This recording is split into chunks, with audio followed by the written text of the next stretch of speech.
Hello, I'm Laura Scales, a dedicated arts facilitator, career counselor, and the CEO of Living Arts Detroit. Join us as we chat with both experienced and emerging artistic professionals who have ignited their creativity and shaped their careers to thrive while living in the arts. Today's interview is with Lowell Thomas, a videographer, photographer, and editor. As a freelancer, he has been featured in The Root, American Theater Magazine, Teen Vogue, Chicago Tribune, The Chicago Reader, and more.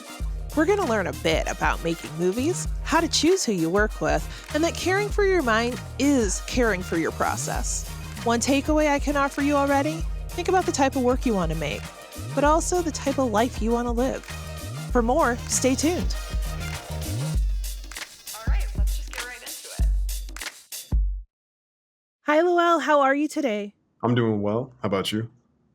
I am doing well. I'm so excited that we get to have you on the podcast and that we get to chat about your life and your art and how you got here. Can you briefly introduce yourself to the audience? Yeah, so my name is Lowell Thomas. I currently live in Chicago. I've been here for about 5, 6 years, and I'm a filmmaker, videographer, whatever you want to call it. But if there's a camera, I'm around it. Yeah, that's mainly what I've been doing for the last several years. Incredible. I know little to nothing about your world, except for I very much like watching things that are created by cameras. Hey, that's me enough. That's the extent. So forgive my ignorance as we if I'm like, tell me more about this thing. I want to know. Well, I want to start us off as we start every podcast off with a good thing and a bad thing. So it could be two good things, but it can't be two bad things. Those are the rules, Okay. and I did make them up. So my good thing is that I got to go swimming at the indoor pool with my family yesterday, and that was pretty exciting. My son put his head underwater for the first time, Congrats. and he didn't drown. So he was really excited that that was, in fact, a truth he was being told, and he was really proud of himself. And then my bad thing is I feel like everyone's got a little touch of something going around these days. So I'm coughing a little more than I want. How about you? Yeah, so I'm gonna go off your good thing. My good thing is I'm taking swimming classes right now, and this is my last week in this Yes. this first section that I'm in, and it's going really well. So I'm excited about that. And Good. then bad thing, my friend just had a root canal, and it was kind of tough to see him in like so much pain. They're having a really hard time with it, but I Ugh. was glad I could be there. But that was kind of the bad thing today. Yeah, I get that. It's never fun, but Mm-mm. I'm really excited about your swimming lessons. Hey, thank you. Me too. I love it. All right, let's dig into it. Tell me about how you got started in the arts and how your path has led to where you are now. So I'd say my path into the arts started actually with with writing, with poetry. I think I had a lot of good teachers growing up who encouraged us to journal a lot, to write a lot, to pay close attention to stories and how they're told and how they're structured and all sorts of things. So I think poetry and stuff like that, and going to local writing events and things like that, growing up in Kansas City, Missouri, that was my initial start into the arts because I didn't really have anybody in my immediate family who was into art making or anything like that. But it was also something they never discouraged. It wasn't until I got a lot older that I got around like cameras. And originally it was more for like a journalistic reasons and approach to it. I'd volunteered at like a free student newsroom, basically. And that's how I first got my hands on a camera and then started volunteering at like some film festival that was in the town. And so from there, I started doing like some news broadcasting stuff, sports broadcasting stuff, then dipped a little bit into some short film work, and then dipped into some commercial work before I moved out to Chicago. And so when I got to Chicago, then I had an opportunity to do that more specifically with like an organization or a company. And for the last couple of years, kind of taken those experiences and now have been freelancing for the last little over 2 years now. Awesome. I love that. I love getting involved through writing. It's amazing how many people get involved through writing or journaling in class It's like the best way, and honestly. how big of an impact that has, right? I think that's incredible. Do you still write poetry? I still write occasionally. Not definitely not as much as I used to. It'd be like journals of stuff, but I still write here and there. And then I think more so lately, I've been more interested in writing like prose and longer form things like that. Ah, yes. Incredible. When did you know you were in the industry for the long haul? Like, you were like, "I'm gonna commit my life to art, and here I go." I don't know. Have I done that yet? I don't know. Maybe I haven't. I would say it was. There's still time to back out. I can take a step back. Yeah, I realized it probably when I moved to Chicago because when I moved to Chicago, I only knew one person who lived out here. So when I moved to Chicago, I knew that I had to make a hard choice. I can give this 6 months to a year or something like that. And then I have to decide what I want to do. It put me in a position where I had to make that decision every day and commit to it and try to find ways to make it work for me. I love intentionality behind steps, I think. That's something my parents really try to instill in me is, like, wake up and intend to do the thing and choose it. Choose it every day. So, in listening to you talk about your path and how you got here, you've worked on so many different types of pieces, like between journalism and then you were talking about sports and then commercial. And I know that there was some cinematic in there. And then I know you've worked in some theatrical spaces as well. Can you talk to us a bit about the difference in those projects, or is your process the same artistically when you approach them? Yeah, it's different for each thing. With something like journalism, it's more in the eyes of the reporter or something like that. You're just trying to capture as much of the story as you can. So it's so much about coverage, but also moving as like fast as you can. So the process is different because the intention is very different. With something like sports broadcasting, it's similar, but everything is very live and you have to let go of things a lot more because nothing's going to stop for you. So things just keep moving. There's a little bit of pressure, but it's also can be very relaxing in a way where you just have to keep moving and you can't overthink everything. And there's a lot more setup that happens, hours of setup that happen before each thing, each event, and stuff like that. So there's a little bit more camaraderie, I feel like, in those kind of circles too. And then when it comes to like commercial work, I would say that it's very different because you are trying to say so much in a very condensed amount of time, and you get to have a little bit more pre-planning that happens, and you get to apply different artistic visions, but that's still very much like clients or whoever have a very much an idea about what they want and what they need, and they have a lot of control over the messaging. And I think when it comes to more narrative things, it's a bit of a combination of all of that. Something's going to happen the day of that has to be fixed. You got to be on your feet. But beforehand, you get to pre plan and location scout and do all these things and think about the intentionality of it every step of the way. And you kind of have permission to give yourself as much time as you need to feel like you can tell the story with the resources that you have.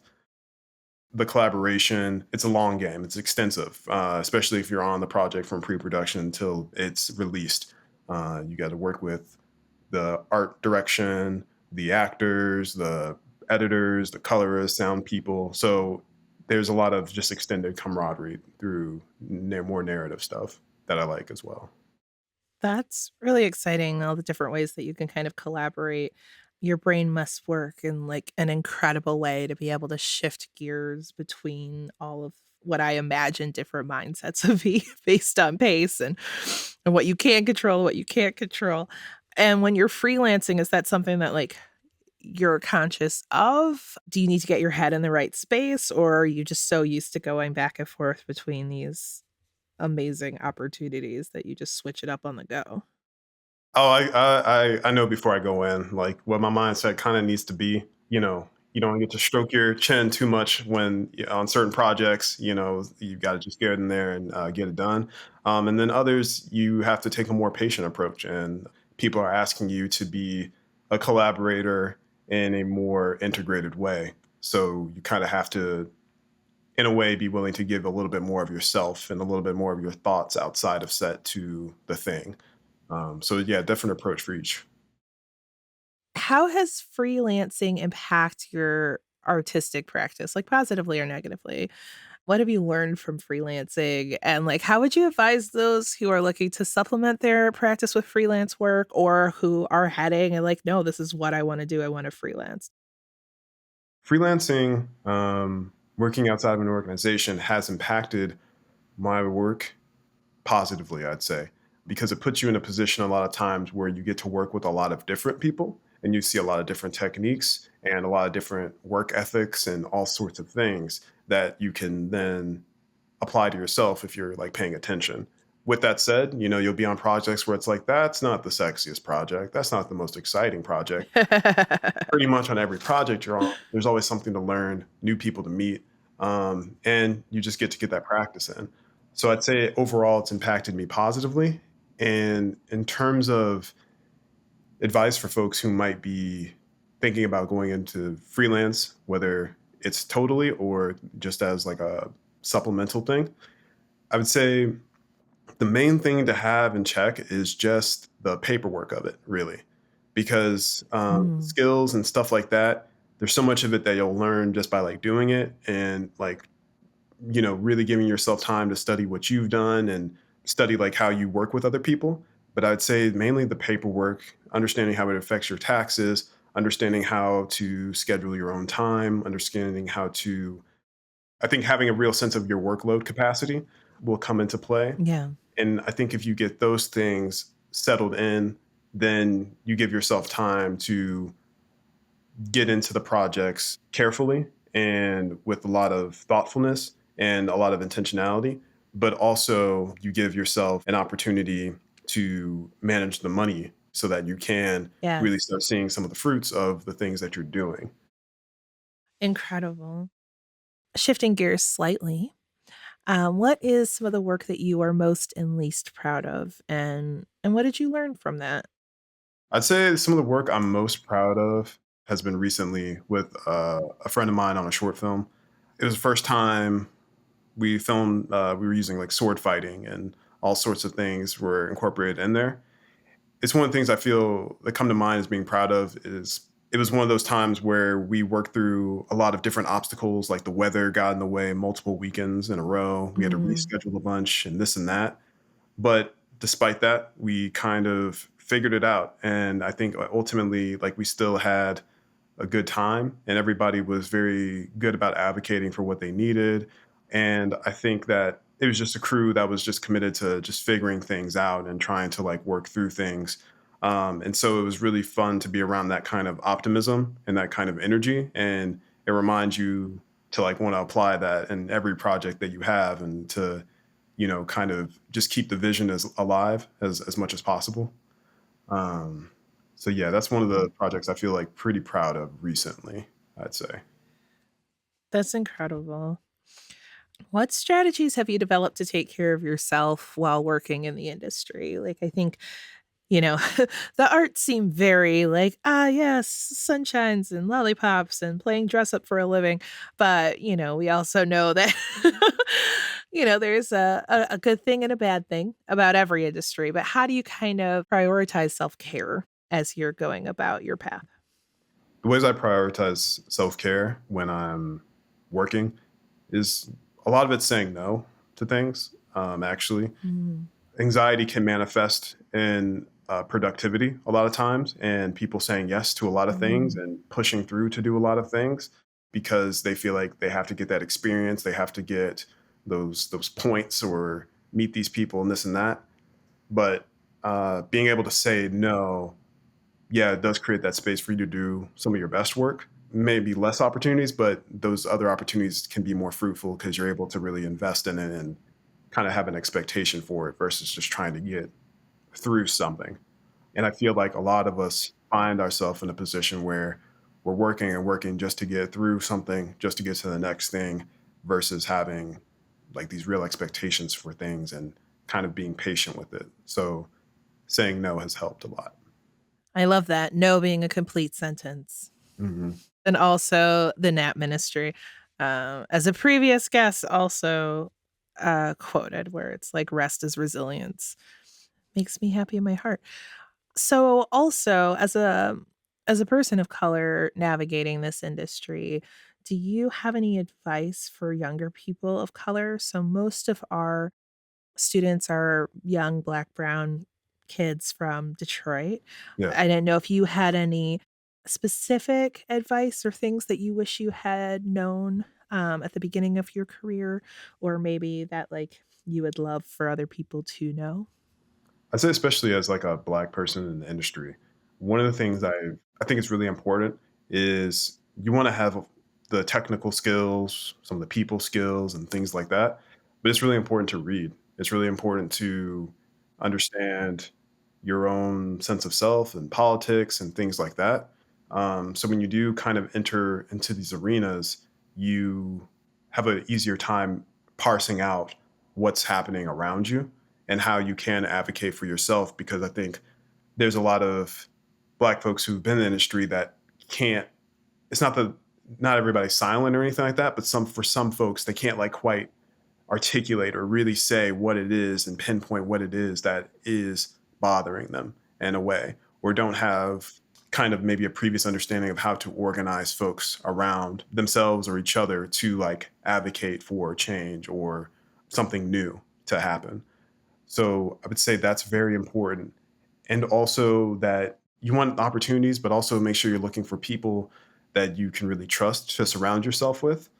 And those people aren't always going to be black. I've worked with organizations that they lead with their blackness, pro black, but would be late paying me by like 7 or 8 months or something like that. You know what I'm saying? So it's kind Oof. of like Yep. you don't, Yep. it's not just like what people look like, but you also want to make sure you're really considering the ideas and giving them time to show that through practice as well.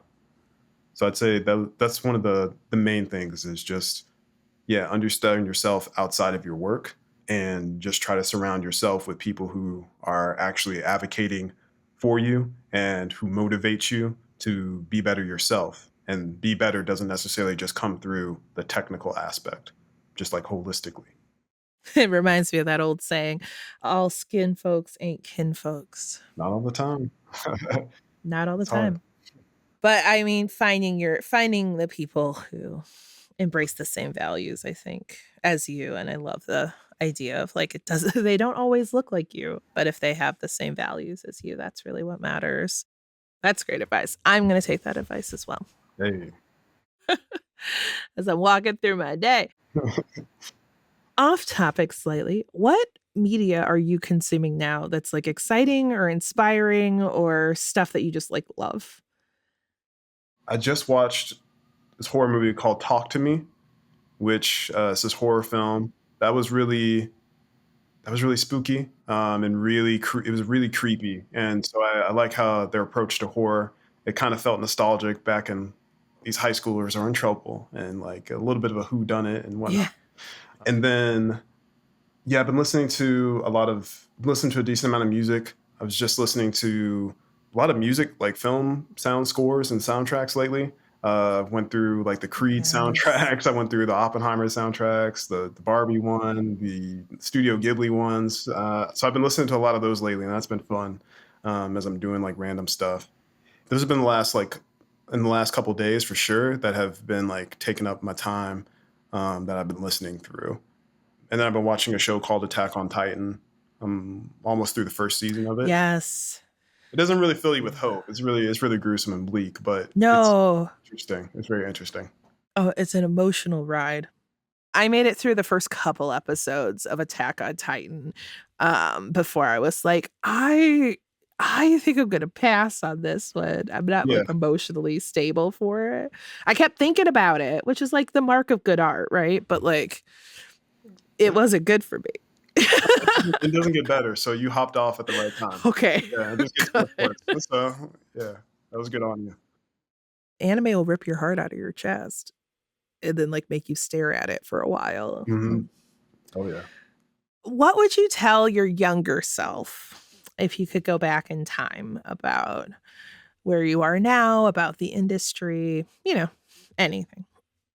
I would say to my younger self about the industry, about anything related to art making, is to give your ideas time and persistence. If I had time to give one message, that would be it. There's there can be a rush to get things done and try as many things as you can, but sometimes they just need time to grow. They need time to get support, and they need time to be believed in so that you can advocate for them. So I'd Yes. say that would be the main message I'd give to myself. Amazing.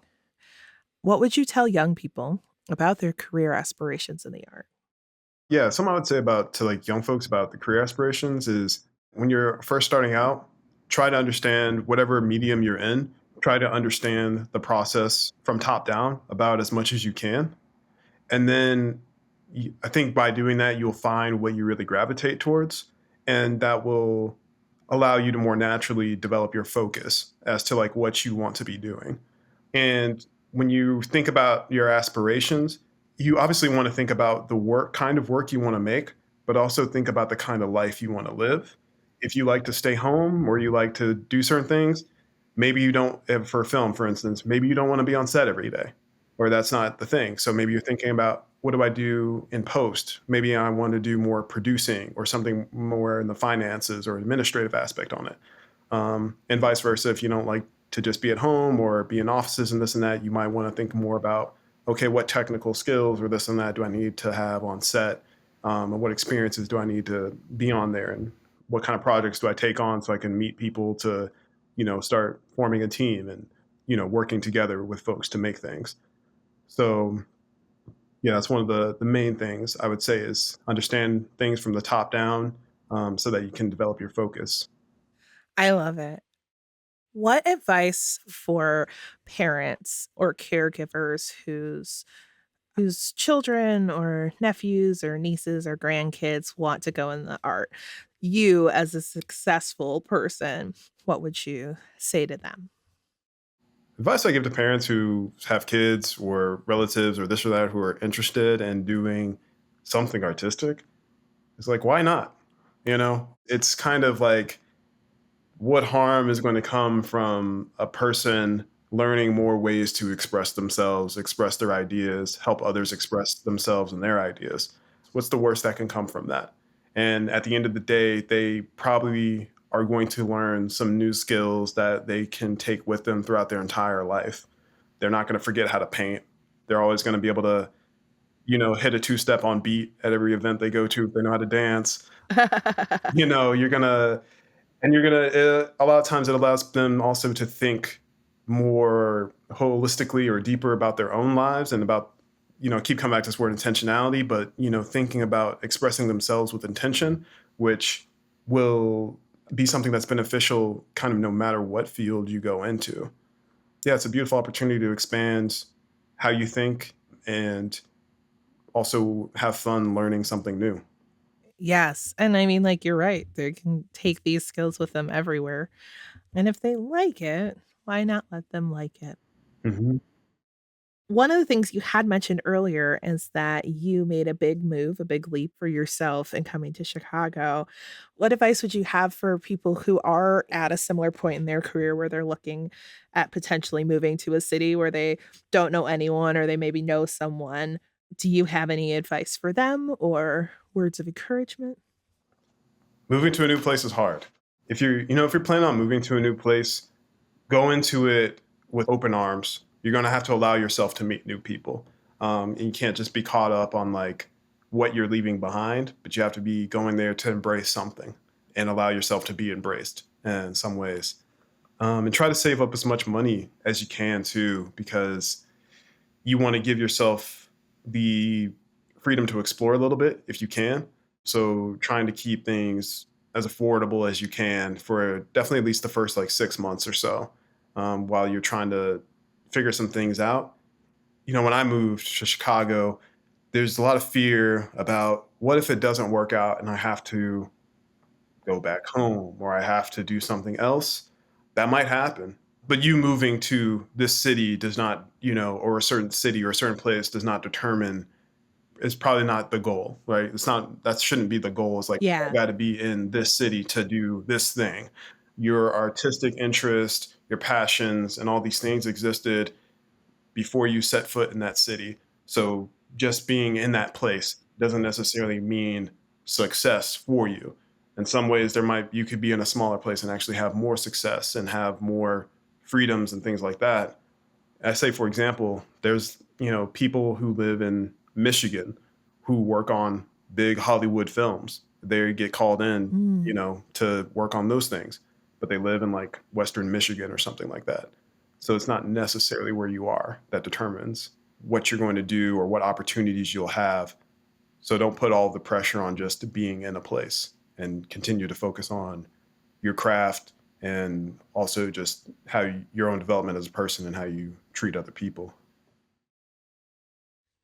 Amazing. My brother's a musician, and he got it in his head that he needed to be in LA. So he packed up and he moved to LA for a year, and he learned a whole lot about LA and himself and how that just wasn't the place for him. And then he wrote a song about it.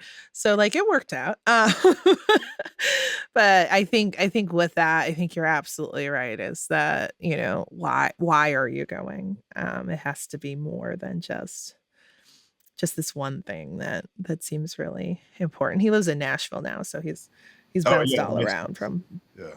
Detroit to Boston to Chicago, LA to Nashville. He's going up and around.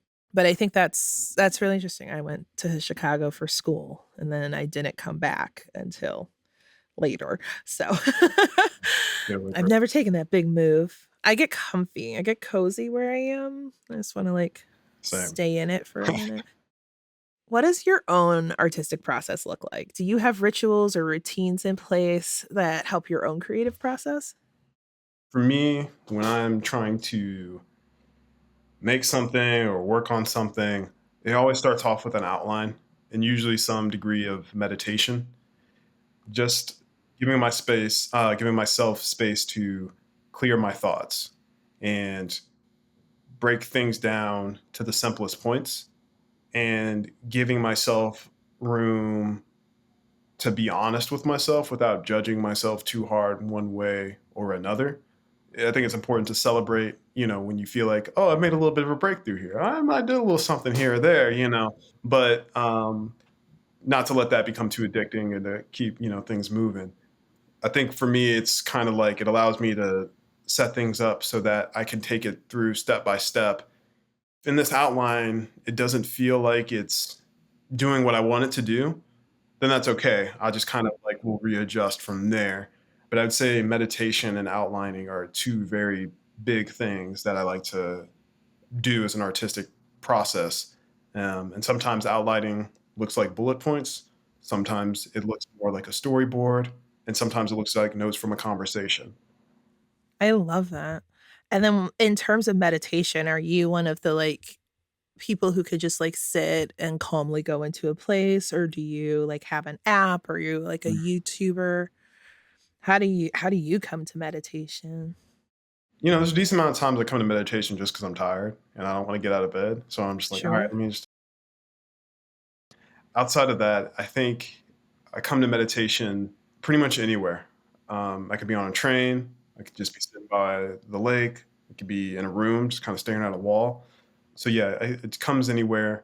I've tried using some of the like meditation apps and music and Mhm. YouTube channels and stuff like that.